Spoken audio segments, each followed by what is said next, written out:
Hello दोस्तों। आज हम बात करेंगे कि what are the habits of super rich super wealthy people और हमारे बिजनेस में वो आदतों का क्या मतलब होता है। Because in financial language we consider business is also separate person. तो first habit of super rich super wealthy people is that they wake up early. Now इसका मतलब हमारे बिजनेस में रिलेटेड क्या है as SME business owner.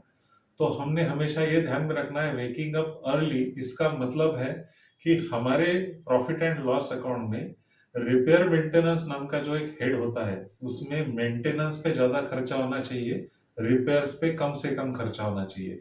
This is what we call as wake up early. क्योंकि repair में खर्चा भी ज्यादा होता है, टाइम भी बहुत ज्यादा है और एसेट भी ज्यादा खराब होती है। तो if we maintain that particular asset it means we are waking up early. दूसरी उनकी आदत होती है कि दे टॉक वेरी लेस।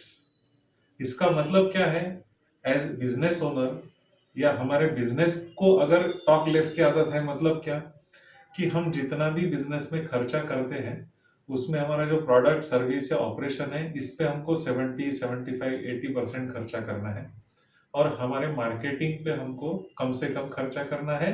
जितना आवश्यक है उतना ही खर्चा करना है, बहुत ज्यादा खर्चा नहीं करना है। इसका मतलब है talk less.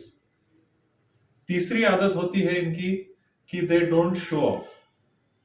Don't show off का मतलब क्या है कि आप लग्जरियस एसेट मत खरीदो, मतलब just for the sake of showing off कि ऐसी बड़ी गाड़ी है, बड़ी बड़ी बिल्डिंग्स है, बड़ा मॉल है, but is it actually matching with my other assets. Showroom तो बहुत बड़ा है, फैक्ट्री तो बहुत बड़ी है, गाड़ी तो बहुत बड़ी है, लेकिन it is not matching with other assets. मेरे पास वैसी इन्वेस्टमेंट नहीं है, उतना स्टॉक नहीं है, उतना सिस्टम नहीं है। तो इसका मतलब है don't show off assets that do not generate income. उस पे बहुत ज्यादा आपको खर्चा नहीं करना है। चौथी इनकी आदत होती है कि डोंट इम्प्रेस अदर्स, मतलब just for the sake of कि बाकी लोगों का भी वैसा इसलिए मैं वैसे एसेट खरीद रहा हूँ, वैसे खर्चे कर रहा हूँ। तो don't try to impress others कि ये मेरे पास ऐसा है, मेरे पास वैसा है। तो वैसे खर्चे बिजनेस में नहीं दिखने चाहिए जिससे अगेन इनकम नहीं जनरेट होता है। Ignore the bullshit. इसका मतलब क्या कि हमारे बिजनेस से रिलेटेड जो भी एक्सपेंडिचर हो रहा है नहीं हो रहा है, तो हमारे बिजनेस से नॉन रिलेटेड कुछ भी चीज हमको नहीं करना है।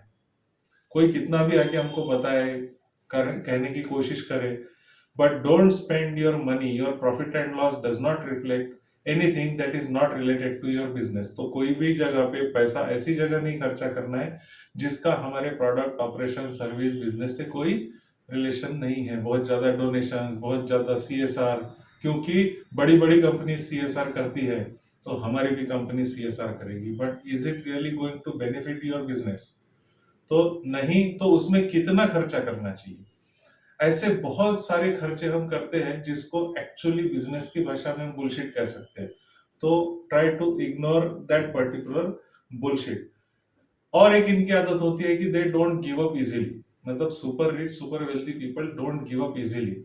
डोंट गिव अप इजीली का मतलब क्या है कि आपको बिजनेस में कई बार quality man power, quality assets immediately result नहीं देते क्योंकि उनकी कॉस्ट ऑफ मेंटेनेंस, सैलरी ये ज्यादा रहती है। बट अगर आप इनको होल्ड कर पाए, अगर आप इनको मेंटेन कर पाए, तो आने वाली जो अपॉर्चुनिटीज रहती है तब आप उसके लिए रिसोर्स वाइज रेडी रहते हैं, आपके पास अच्छे एम्प्लॉयज रेडी रहते हैं।